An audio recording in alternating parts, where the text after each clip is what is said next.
안녕하십니까? 마지막 사명을 찾아오신 성도 여러분을 진심으로 환영합니다. 2001년 9월 11일, 여러분은 그날을 기억하십니까? 그날 뉴욕에서 110층이나 되는 쌍둥이 무역센터가 수많은 사람들이 보는 앞에서 폭파되었습니다. 불을 끄러 올라가던 수백 명의 소방대원들이 참변을 당했습니다. 그래서 미국 CIA는 5천만 불의 현상금을 걸고 테러리스트 빈라덴을 추적했습니다. 빈라덴은 온갖 고생을 하면서 드라마 같은 도주자의 삶을 살았었죠. 그러나 결국 10년 만에 붙잡혀서 현장에서 살해되고 말았습니다. 이 빈라덴은 흥미있는 배경을 갖고 있는 사람입니다. 빈라덴의 아버지는 사우디아라비아의 최대 건설업체인 빈라덴 그룹의 소유주였습니다. 그래서 빈라덴은 태어나면서부터 백만장자의 아들로 자라나게 되었습니다. 자, 그런데 재벌 2세 빈라덴이 이슬람 극단주의의 신학을 받아들이게 된 것입니다. 그래서 돈과 명예를 버리고 평생을 이슬람 테러리스트로 도망 다니면서 살게 된 것입니다. 자, 그런데 여기에 질문이 있습니다. 그가 왜 그런 고달픈 삶을 선택해야 했을까요?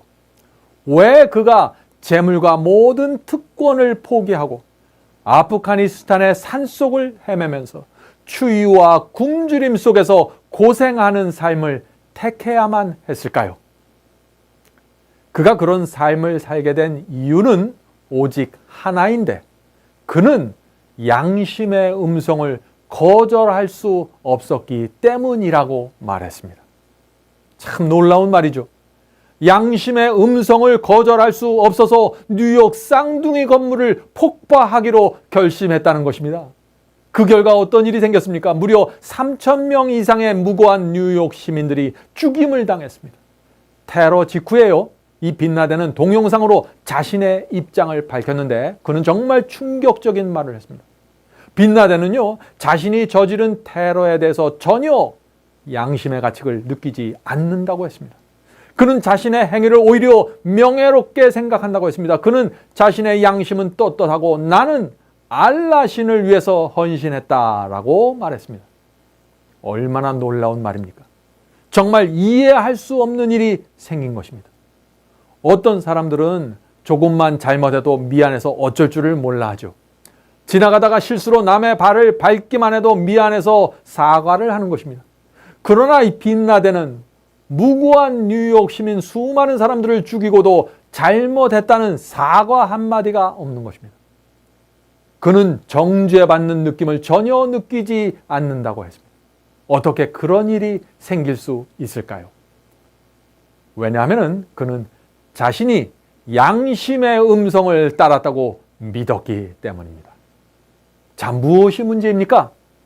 비록 그가 진지한 마음으로 돈과 명예를 포기하고 온갖 고생을 하면서 양심의 음성을 따르긴 따랐지만은 잘못된 음성을 따른 것입니다. 양심이 빈라덴에게 의의 음성을 정확하게 주지 못했던 것입니다. 우리의 양심이 의의 음성을 올바로 내지 못하면 우리는 곧바로 짐승의 수준으로 떨어지게 되는 것입니다. 엄청난 죄를 범하고도 가책을 느끼지 못하는 것입니다. 빈라덴뿐 아니라 오늘날 수많은 사람들이 망가진 양심을 가지고 살아가고 있는 것입니다. 심지어는 하나님을 믿는다고 말하는 그리스도인의 양심도 심하게 파괴되어 가고 있습니다. 자, 양심이 망가져 있는데 자신은 양심의 음성을 듣고 산다고 말하면 어떻게 될까요? 참 두려운 일이 생기는 것입니다. 그래서 이 시간에 우리는 양심의 음성에 대해서 살펴볼 것입니다. 또한 그리스도인이 영혼의 평안과 자유를 어떻게 얻을 수 있는지 공부하게 될 것입니다.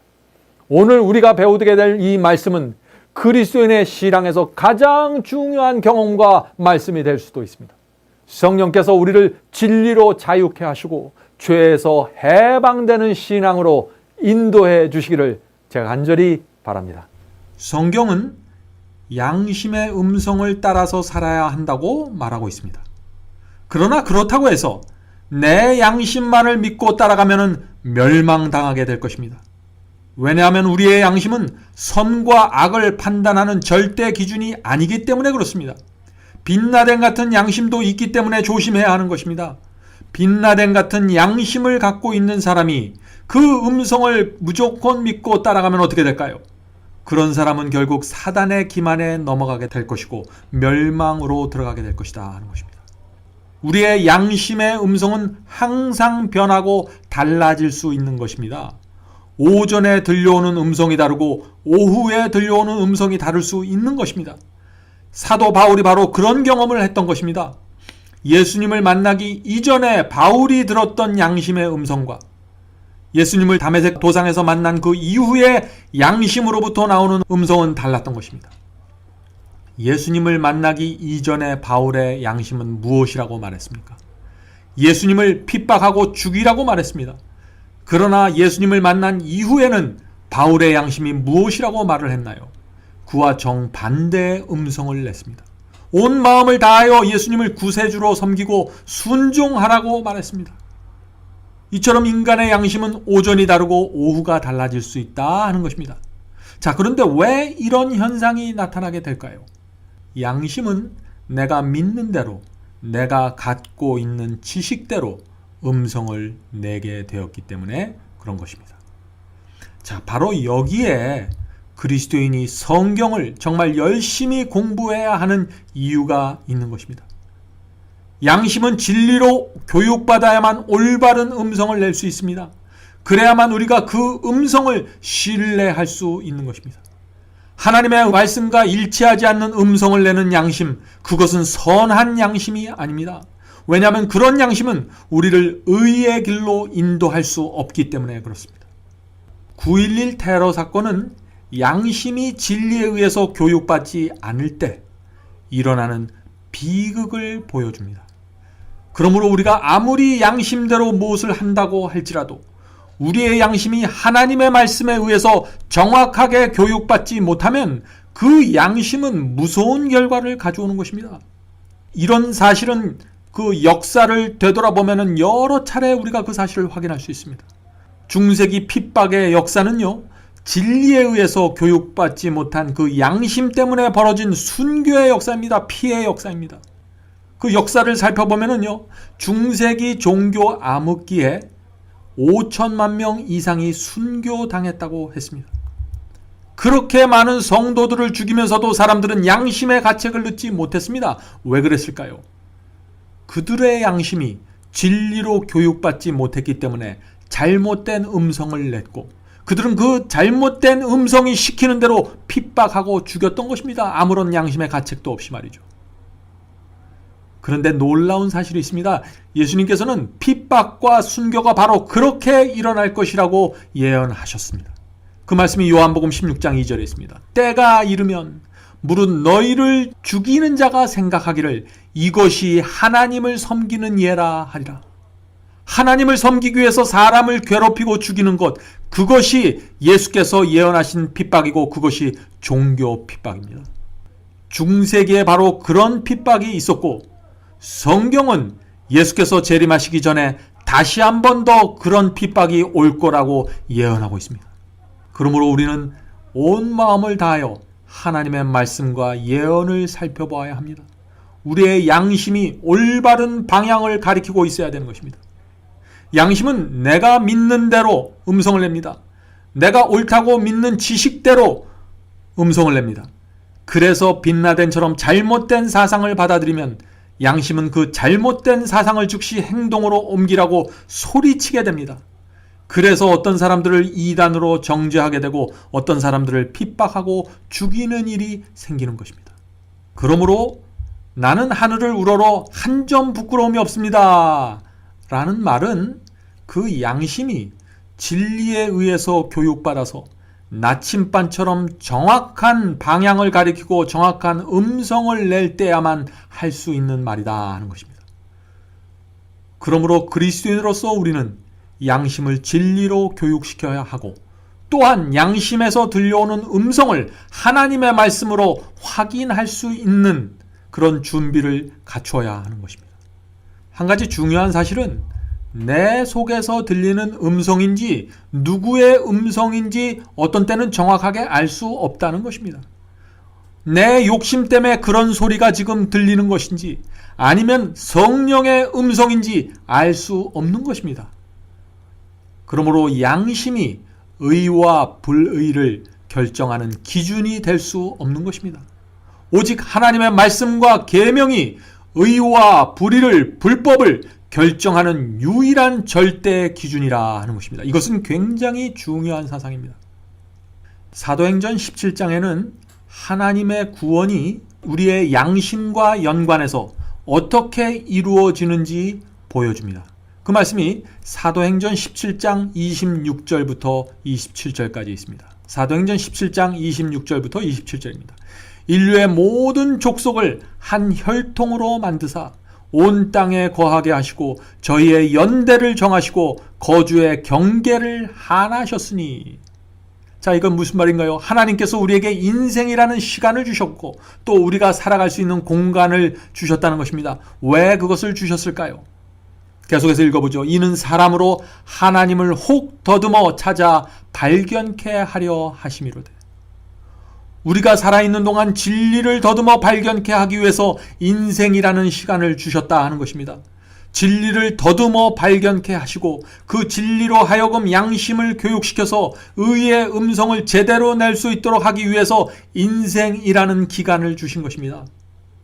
우리가 그러므로 우리의 인생이라는 시간을 아주 주의 깊게 조심스럽게 잘 사용해야 할 것입니다. 진리가 책에만 써 있으면 아무 역할도 하지 못합니다. 진리가 내 양심을 교육시켜서 의의 음성을 낼 수 있도록 되어야만 그 진리가 의미가 있어지는 것입니다. 그러므로 그리스도인은 항상 진리가 무엇인지 살펴야 합니다. 이것이 진리인가 저것이 하나님의 말씀인가 살펴보아야만 합니다. 이런 경험이 정확하게 이루어지지 않으면 교회를 오랫동안 다녔어도 신앙의 방향을 제대로 잡지 못하게 되는 것이죠. 내 영적 경험이 어떻게 흘러가고 있는지 알 수 없는 것입니다. 내가 지금 하나님의 편에 서 있는지 마귀의 편에 서 있는지 확실하게 분별할 수 없게 되는 것입니다. 예수께서는 진리가 너희를 거룩하게 하리라고 말씀하셨습니다. 자, 진리가 어떻게 우리를 거룩하게 할 수 있을까요? 먼저 진리의 말씀이 우리의 양심을 교육시켜야 합니다. 그래서 그 양심이 의의 음성을 낼 수 있도록 변화되어야 합니다.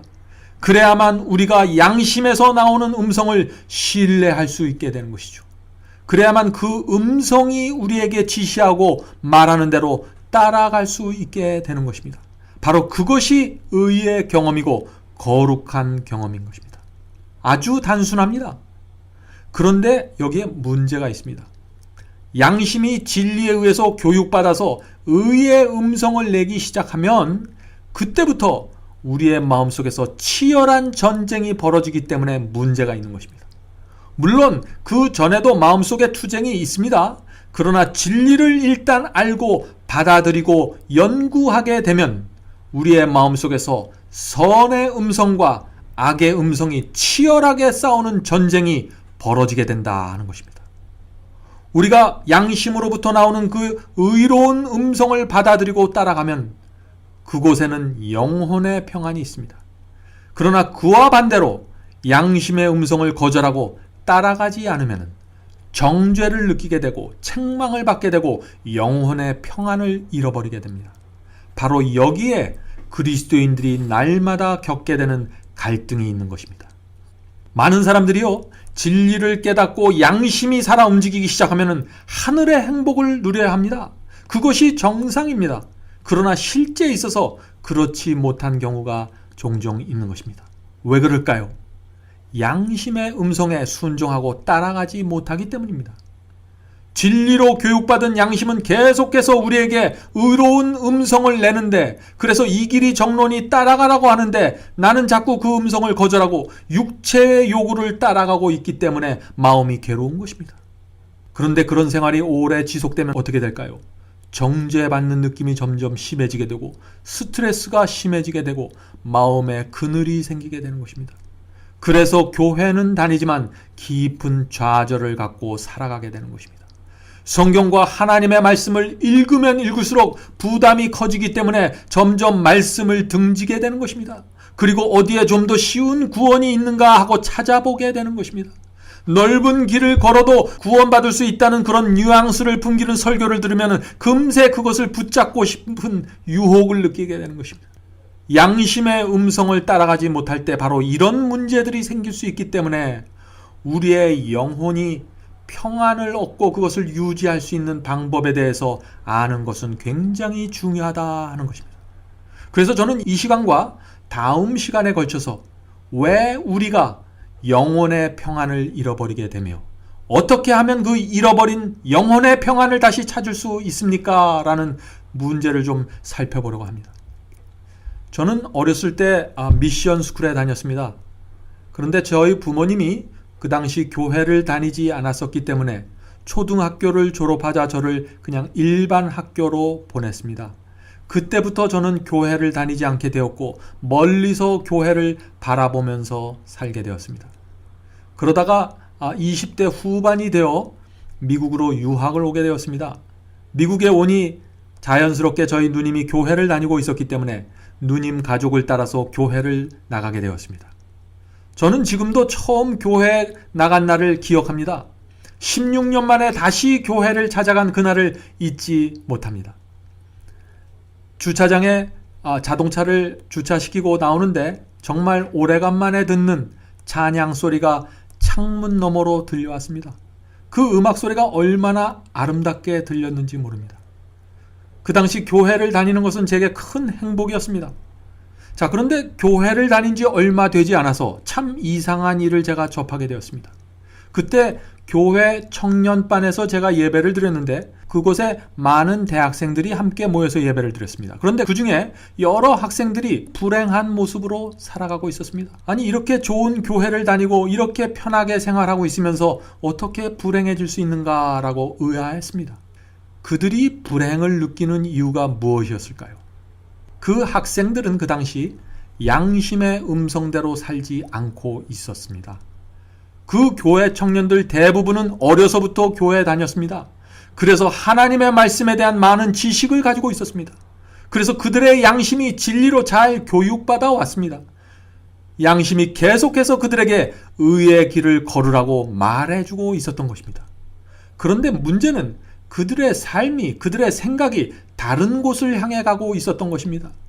주중에는 학교에서 세상 아이들과 섞여서 재미있게 살다가 교회에 오면은 목사님이 말씀하시는 거룩한 성경 말씀을 듣게 됩니다. 또 자신들이 알고 있는 하나님의 말씀이 그들의 양심을 괴롭힙니다. 양심이 그들의 세속적인 삶을 책망하는 것입니다. 그래서 그들은 정죄받는 느낌을 가진 채 교회에 다니게 되었고 불행하게 된 것입니다. 그 당시 저는 그들을 잘 이해할 수 없었습니다. 그런데 참 이상한 일이 생겼습니다. 교회를 다닌 지 1년이 지나면서 이상하게 저도 불행해지기 시작했던 것입니다.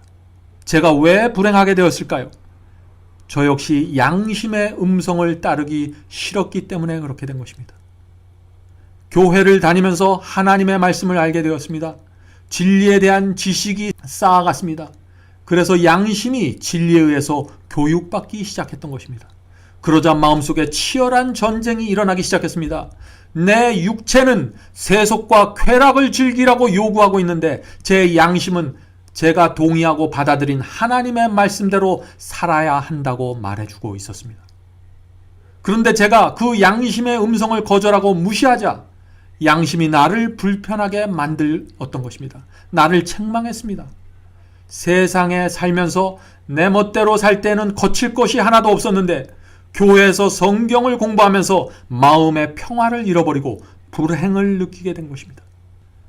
나중에 안 사실이지만 청년들뿐만 아니라 저와 함께 교회 다니는 많은 어른들이 동일한 문제를 가지고 있었습니다. 모두가 겉으로 말은 하지 않았지만 비슷한 고통을 갖고 있다는 사실을 제가 알게 되었습니다.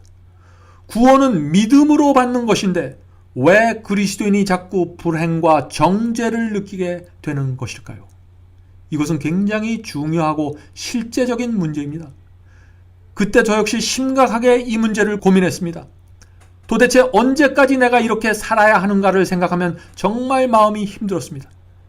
그래서 저는 결정해야만 한다는 사실을 알게 되었습니다. 양심의 음성에 순종하고 영혼의 평안을 누리고 교회에 남아있든지 아니면 신앙을 포기하고 다시 세상으로 돌아가던지를 결정해야 한다고 생각한 것입니다.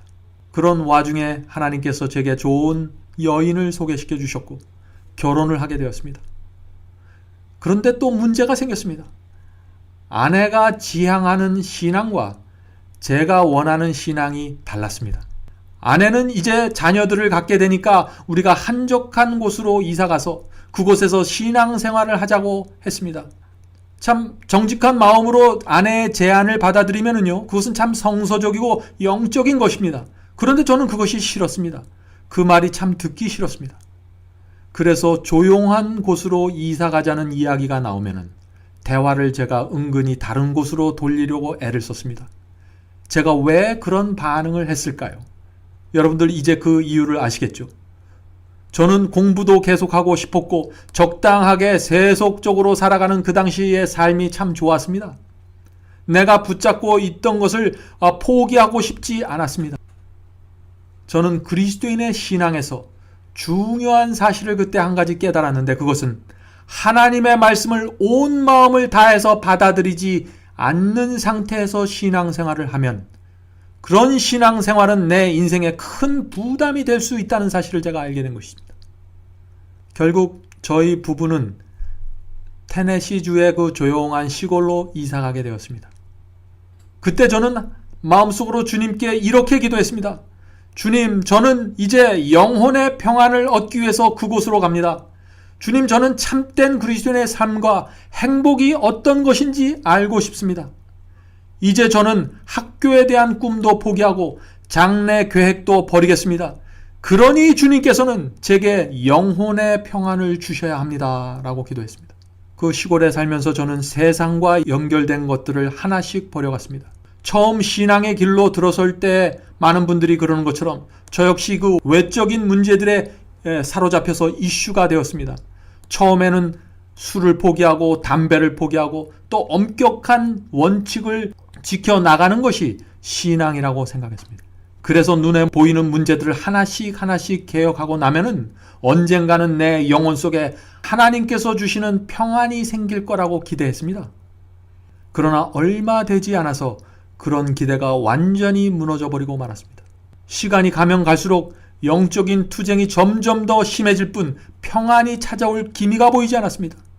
문제가 외적인 것에서부터 점점 더 마음속 깊이 중심으로 옮겨져 왔습니다. 한동안 제 결심과 개혁은 잘 진행되는 것처럼 보였습니다. 새벽에 일어나서 기도하고 말씀을 보고 경건한 삶을 살려고 노력했습니다. 그러한 삶이 어느 정도 저에게 유익을 주었던 것도 사실입니다. 지금 제가 가지고 있는 신앙의 많은 부분이, 또 어떤 부분이 그때 배웠던 것이 있습니다.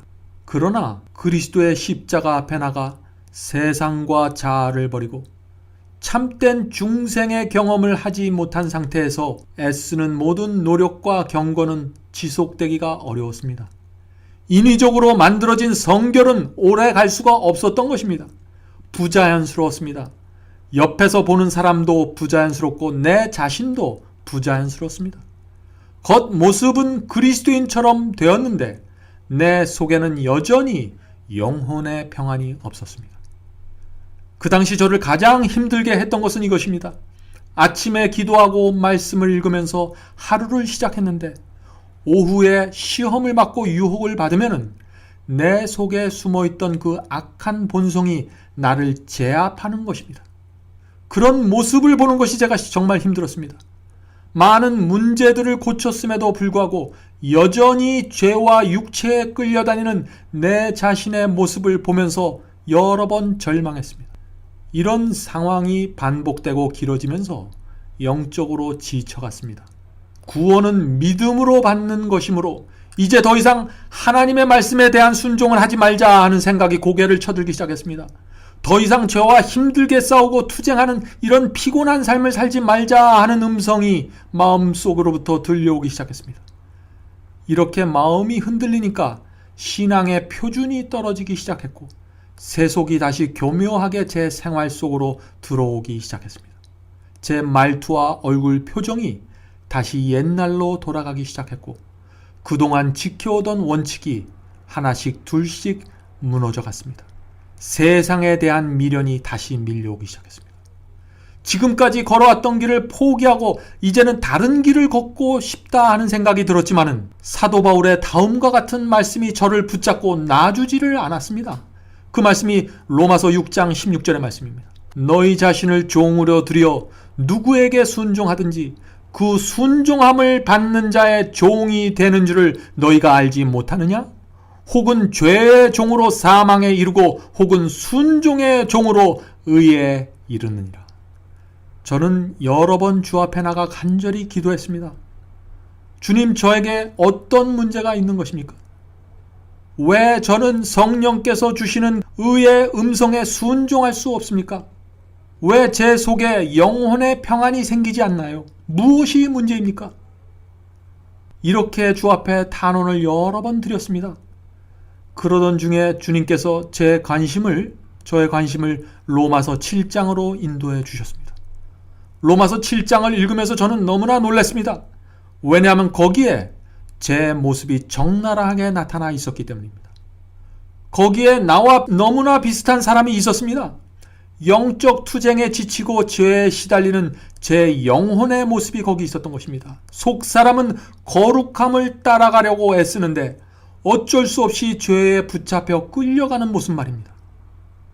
그 말씀을 한번 읽어보도록 하겠습니다. 로마서 7장 14절과 15절, 18절, 19절을 제가 읽겠습니다.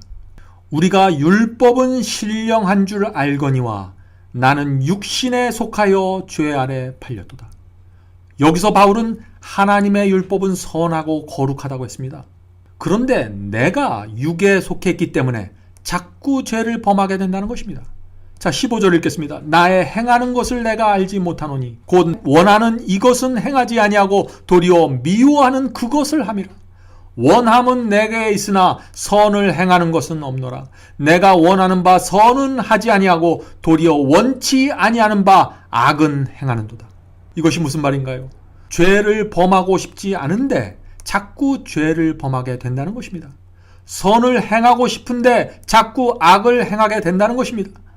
양심을 통해서 들려오는 성령의 음성을 따라서 살고 싶은데, 그것을 따라가고 싶은데 자꾸 실패하는 모습을 말하는 것입니다.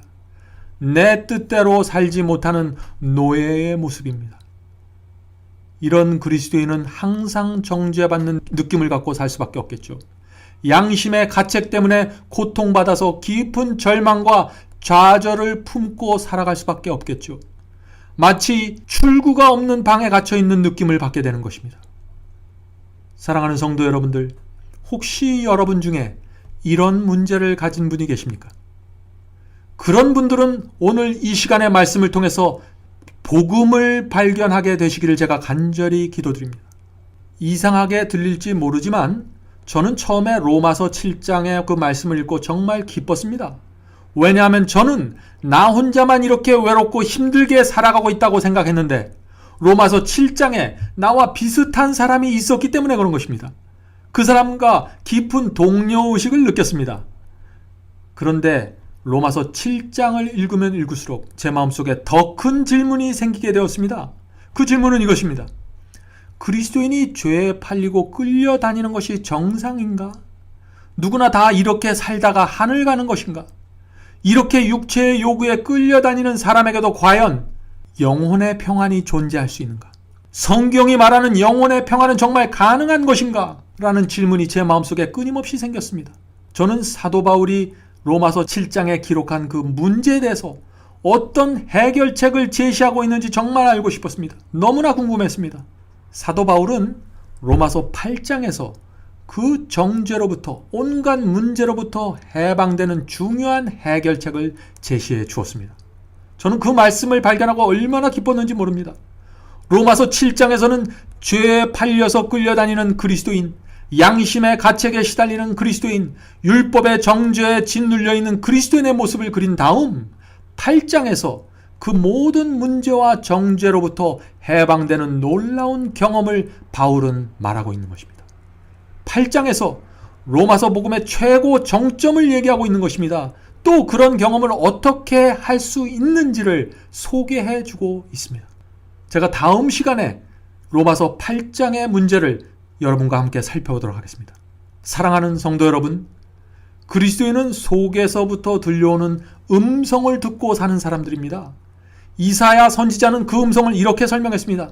이사야 30장 21절입니다. 너희가 우편으로 치우치든지 좌편으로 치우치든지 내 뒤에서 말소리가 내 귀에 들려 이르기를 이것이 정론이 너희는 이리로 행하라 할 것이며, 우리가 우로나 좌로 치우치려는 선택을 하려고 할 때 우리 귀에서 한 음성이 들려오게 됩니다. 우리가 잘못된 길을 걸어가려고 할 때 성령께서 우리에게 한 음성을 주신다는 것입니다. 그쪽으로 가지 말아라. 이곳이 정론이 이리로 가야 한다 하는 음성이 들려오는 것입니다. 그 음성이 우리의 인생을 인도해야 하는 것입니다. 우리는 그 음성을 따라가야 하는 것입니다. 그렇지 않으면 영혼의 평안을 잃어버리게 됩니다. 바울은 우리에게 분명한 희망을 보여줍니다. 바울은 우리의 양심이 거룩하신 하나님을 섬길 수 있다고 선언하고 있습니다. 히브리서 9장에 그 말씀이 있습니다. 히브리서 9장 12절부터 14절입니다. 염소와 황소의 피와 및 암송아지의 재로 부정한 자에게 뿌려 그 육체를 정결케 하여 거룩해 하거든 하물며 영원하신 성령으로 말미암아 흠없는 자기를 하나님께 드린 그리스도의 피가 어찌 너희 양심으로 죽은 행실에서 깨끗하게 하고 살아계신 하나님을 섬기게 못하겠느뇨.